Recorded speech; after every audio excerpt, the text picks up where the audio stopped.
Salut tout le monde, aujourd'hui on va parler de 6 piliers en fait qu'il faut utiliser dans la vente et dans le marketing pour transformer en fait un inconnu en client. Et en fait ces piliers vous allez autant pouvoir les utiliser dans votre marketing, dans votre message ainsi que dans la vente, dans la dernière partie quand vous avez affaire à un client en tête à tête. Si vous savez pas encore qui je suis, mon nom c'est Basel Kamel, je suis le fondateur de LBL Agency SARL et ce que vous devez savoir c'est qu'on aide les petits business locaux à exploser leurs chiffres grâce au digital marketing. Donc je vais faire cette vidéo en deux parties. La première, ça va être justement de vous exposer un petit peu ces piliers. On va en parler. Je vais vous expliquer un peu ce que j'entends par ces piliers. Et la deuxième partie, c'est comment est-ce qu'on va, on va les utiliser pour convertir les gens en clients. La première chose en fait qui va se manifester chez une personne, c'est son drive. Donc on l'appelle drive en anglais, mais en fait c'est la raison profonde de pourquoi est-ce qu'il fait les choses.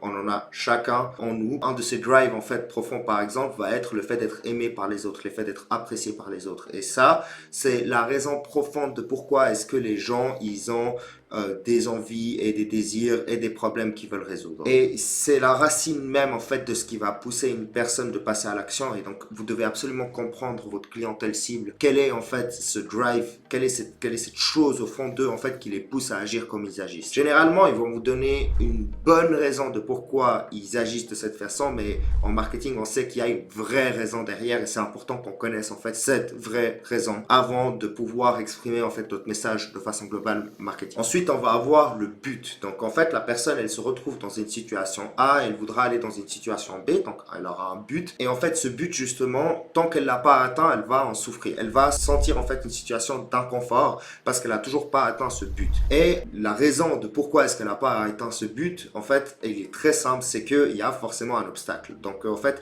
il va falloir que nous, en tant que commerçants, en tant que businessman, en fait, en tant que vendeur de produits ou de prestations de services, ce qu'on va faire, c'est qu'on va l'aider à surpasser cet obstacle. J'en ai déjà parlé dans d'autres vidéos, mais vraiment votre produit, notre produit de façon globale, va aider la personne de passer d'une situation A à une situation B. En fait, notre produit finalement, notre service fait office de pont. Donc le drive, c'est un sentiment interne, c'est quelque chose de profond et enraciné en la personne. Et le but, en fait, c'est quelque chose qui se manifeste matériellement. Comme par exemple, quelqu'un qui veut devenir musclé pour une salle de sport, bah justement, elle va utiliser son message justement orienté vers le fait que tu vas devenir musclé si tu viens dans notre salle. C'est un petit peu ça le message global d'une salle de sport. Et puis vous pouvez prendre ça pour n'importe quel business au final. C'est qu'au final, en fait, on va afficher le but final et on va se concentrer là-dessus pour faire notre message. Et donc du coup, le troisième point, comme je viens de le dire tout à l'heure, ça va être l'obstacle, donc le problème que la personne doit surmonter et nous, on doit vraiment l'aider. Ce problème-là, il est essentiel.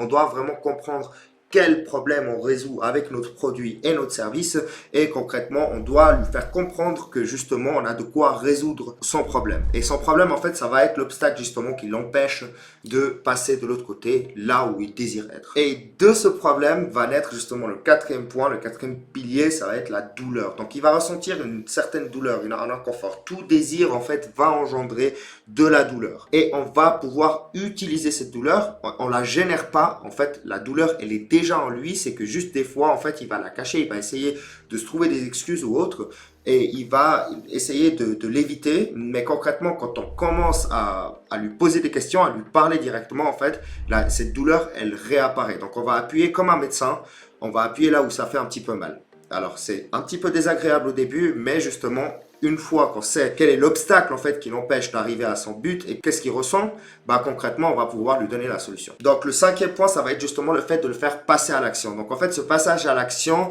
il n'est pas évident parce que souvent ils le procrastinent, ils le mettent à plus tard, ils veulent pas en entendre parler parce que ça peut être difficile, parce que ils ont peur, parce qu'ils ont un manque de confiance en eux. Et nous, notre objectif en tant que vendeur et marketeur, c'est justement de faire en sorte qu'ils passent à l'action et qu'ils suppriment justement ce sentiment de peur et tous les sentiments qui le freine. Donc, tout ce qui l'empêche en fait de passer à l'action, il va falloir qu'on le traite, qu'on s'adresse à ces entre guillemets objections. Et finalement, pour que la personne passe à l'action, il faut qu'elle ait confiance. Donc, on va l'aider en fait à gagner confiance en nous, en notre produit et en lui-même pour réussir justement à passer de l'autre côté là où il veut y aller. Et donc concrètement, comment est-ce qu'on va faire en fait finalement pour utiliser tous ces piliers justement pour transformer un inconnu en client? Eh bien, il y a plusieurs choses qu'on va pas pouvoir influencer du tout. Ils sont déjà là. Normalement, votre prospect a déjà ces choses-là en lui avant même qu'on essaye de lui proposer quoi que ce soit. Et par contre, on va jouer sur deux leviers. Mais avant ça, je vais juste vous expliquer rapidement ce que lui, il aura déjà de son côté. En fait, c'est assez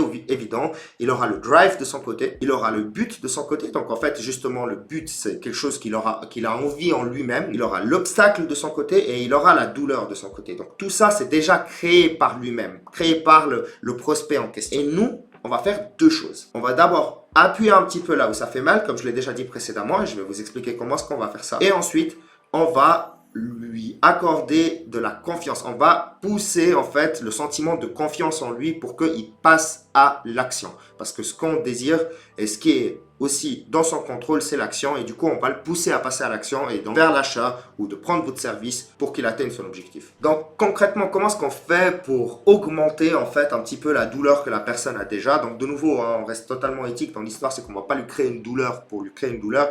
Le truc, c'est que c'est déjà en lui et nous, on va tout simplement venir révéler cette douleur. On va lui montrer en fait que effectivement, c'est quelque chose qui lui pose problème. Imaginez une personne justement qui est malade et puis en fait, vous êtes le médecin et vous allez essayer de savoir en fait qu'est-ce qu'il ressent, qu'est-ce qu'il a exactement pour pouvoir lui donner le bon médicament pour résoudre son problème ou alors les bons compléments alimentaires ou les bonnes vitamines pour que il ait une meilleure vie. Parce que en fait, en marketing, on a deux choses. On a les produits qu'on dit aspirine et les produits qu'on dit vitamines. Les produits aspirine, c'est les produits qui vont résoudre un problème que la personne a déjà et les produits vitamines, c'est les produits qui viennent améliorer la vie de la personne par rapport à sa vie de base. Donc, comment est-ce qu'on fait concrètement pour appuyer là où ça fait mal? Eh bien, en fait, c'est hyper simple. On va lui poser des questions. Donc là, il s'agit purement de la vente. On va pas se mentir. Ça concerne plus la vente en tête-à-tête. Donc là, on va poser beaucoup de questions sur l'objectif, sur l'obstacle. Qu'est-ce qui l'empêche de surmonter cet obstacle? Qu'est-ce qui l'empêche d'atteindre son objectif? Et rien que ça suffit en fait à amplifier la douleur parce que justement, il se rend compte qu'il n'y arrive pas tout seul et qu'il a besoin d'aide. Une fois qu'on a réussi en fait à développer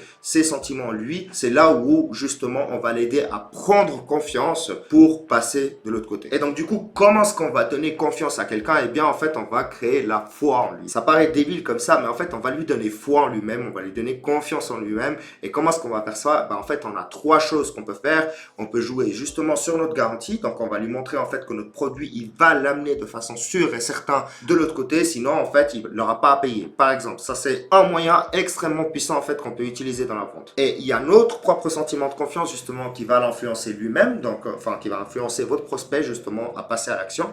Donc si vous avez confiance en votre produit, que vous lui expliquez le produit avec confiance et avec enthousiasme, ceci va se transmettre en lui et il va sûrement se dire ah ouais en fait il est vraiment là pour m'aider. Et vous êtes là pour l'aider en tant que vendeur, vous êtes là pour aider la personne en face de vous. Et aussi évidemment la clientèle précédente, donc tous vos clients et les témoignages de vos anciens clients vont aussi le pousser justement à avoir plus confiance dans le fait que vous allez réussir à l'aider à passer son obstacle et à atteindre son but. Donc en fait ça c'est tout de la théorie. Concrètement moi j'ai utilisé tout ça en fait aussi dans la vente avec mes clients, donc quand j'essaie d'acquérir des clients et ça marche super bien.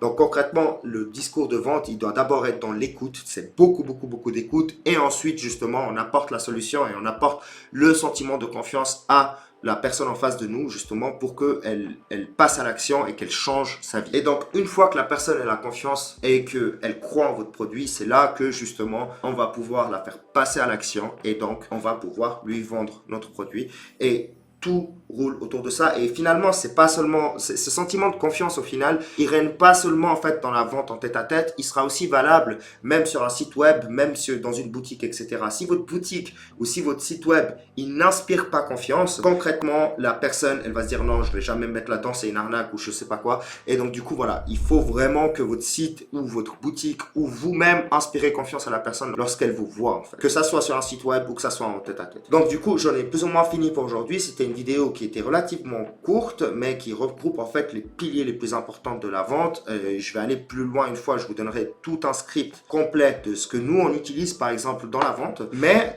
j'espère que ça vous sera utile. Si c'est le cas, n'hésitez pas à vous abonner, n'hésitez pas à lâcher un like et à commenter si vous avez quelque chose à rajouter. Aussi, si vous voulez travailler avec LBL Agency et que vous êtes le responsable d'une petite entreprise, d'une locale, vous pouvez cliquer sur le lien en dessous. Vous avez tout ce qu'il vous faut en fait pour prendre contact avec nous et justement pour qu'on regarde ensemble si on peut vous aider. Allez, c'était Basel, à tout bientôt.